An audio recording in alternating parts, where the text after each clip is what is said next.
சிவா வந்து சிந்து கிட்ட "நீ ஏன் இப்படி நடந்துக்கிற? எதுக்காக இப்படி அப்செட்டா இருக்க?" அப்படின்னு சொல்லிட்டு கேட்குறாரு. சிந்து சொல்ல மறுக்கிறாங்க. அடுத்து சிவா ரொம்ப கட்டாயப்படுத்தி கேட்டதால சிந்து வந்து டாக்டர் நீயும் வந்து உன் அம்மாவும் பேசின எல்லா விஷயத்தையும் நான் கேட்டுட்டேன்" அப்படின்றாங்க. அதை கேட்டு வந்து சிவா அதிர்ச்சி அடைகிறாரு. அது வந்து சிந்து எனக்கு தெரிஞ்சு போச்சு டாக்டர். என்கிட்ட நடிச்சுட்டு இருந்த இப்போ தான் எனக்கு தெரியும் டாக்டர். நீ நடிச்சிட்டு இருக்கிறது எனக்கு தெரியாமல் நீ என்கிட்ட காட்டின அன்பெல்லாம் உண்மை நினச்சிட்டேன் டாக்டர்.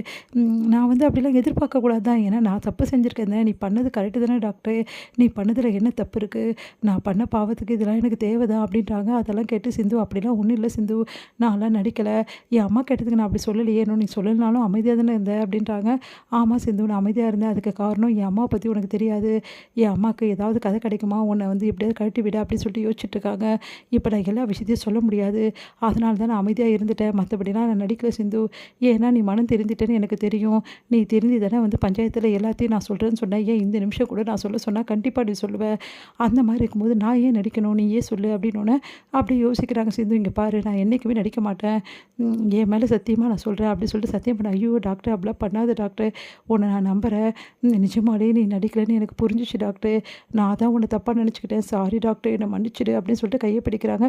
பரவாயில்ல சிந்து அப்படின்னோடனே அப்படியே சிந்து வந்து தோள் மேலே சாஞ்சிக்கிட்டாங்க. ரொம்ப பயந்துட்டேன் டாக்டர் அப்படின்னு சொல்லிட்டு இங்கே வந்து என்ன பண்ணுறாங்க, நம்ம வந்து பைரவிக்கு வந்து நல்லா அடிபட்டுருக்குது.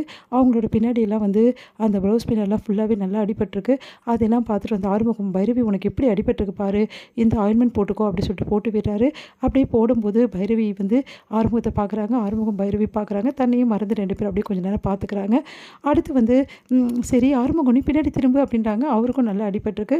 அதை பார்த்துட்டு வந்து பார் ஆறுமுகம் உனக்கு எப்படி அடிபட்டிருக்குன்னு சொல்லிட்டு, சரி நீ எனக்கு மருந்து போட்டு விட்டல, அதனால நானும் உனக்கு மருந்து போட்டு விடுவேன். பரவாயில்ல, அதெல்லாம் எனக்கு ஆறிடும் வந்து பைரவி, இதெல்லாம் ஒரு காயமா அப்படின்றாங்க. அதெல்லாம் தெரியாது, நீ வா அப்படி சொல்லிட்டு உட்கார வச்சு அப்படியே வந்து மருந்து போட்டு விடுறாங்க. அப்படியே தண்ணியும் மருந்து பார்த்துட்டே இருக்கார் ஆறுமுகம் சந்தோஷத்தில். பைரவி வந்து சொல்கிறாங்க, இங்கே பார், நான் உனக்கு மருந்து போட்டு விட்டதால் நீ பண்ண தப்பை எல்லாத்தையும் நான் மறந்துட்டேன்லாம் கிடையாது. உன் மேலே இருக்க கோவம் அப்படியே தான் இருக்குது. மற்றபடி எனக்காக நீ சண்டை போட்டல, அதனால தான் மருந்து போட்டு விடுறேன் அப்படின்றாங்க. அதை கேட்டு நம்பிட்டேன். நீ என்ன தான் வாயில் என்னை வெறுத்தாலும் வெறுக்கிற மாதிரி சொன்னாலும் உன் மனசில் காதல் இருக்குது, அது உன் கண்ணிலே தெரியுதே பைரவி, அப்புறம் எப்படியா நீ என்னை வெறுக்க முடியும் அப்படின்றாங்க. அதை கேட்டுட்டு வந்து பைரவி அமைதியாக இருக்காங்க. சிரிச்சுக்கிட்டே போகிறாரு. பைரவி அவர் போனோன்னு பயங்கரமாக சிரிக்கிறாங்க. அதை பார்த்துட்டு கன்ஃபார்ம் எனக்கு நல்லா கன்ஃபார்ம் ஆகிடுச்சு அப்படி சொல்லிட்டு சந்தோஷமாக போகிறாரு. பைரவி சிரிக்க நீ ஏன்டி சிரிச்சதில் பாரு எப்படிலாம் அந்த ஆர்வம் சொல்கிறான்னு அப்படின்னு சொல்லிட்டு டென்ஷனாக வராங்க. இங்கே ஸ்னேகா வந்து பயங்கரமாக அப்செட்டாக இருக்காங்க. அவங்க அப்பா வந்து கேட்குறாரு, என்னாச்சுமா அப்படின்னு. அப்பா அப்படின்னு சொல்லிட்டு பயங்கரமாக அழுறாங்க. டேடி இந்த மாதிரி நடந்துச்சு டேடி, அந்த சிவா என்னை ஏமாற்ற பார்க்குறான், என் கூட இருக்க மாட்டானா, என் கூட வாழ மாட்டானா, என் காதல் வேணான்றான் சிவா அப்படி சொன்னோன்னே, என்னம்மா சொல்கிற, இன்றைக்கி ஒரு பார்ட்டி நான் அரேஞ்ச் பண்ணியிருந்தேன், அதுக்கு சிவா வரவே மாட்டேன்றான்.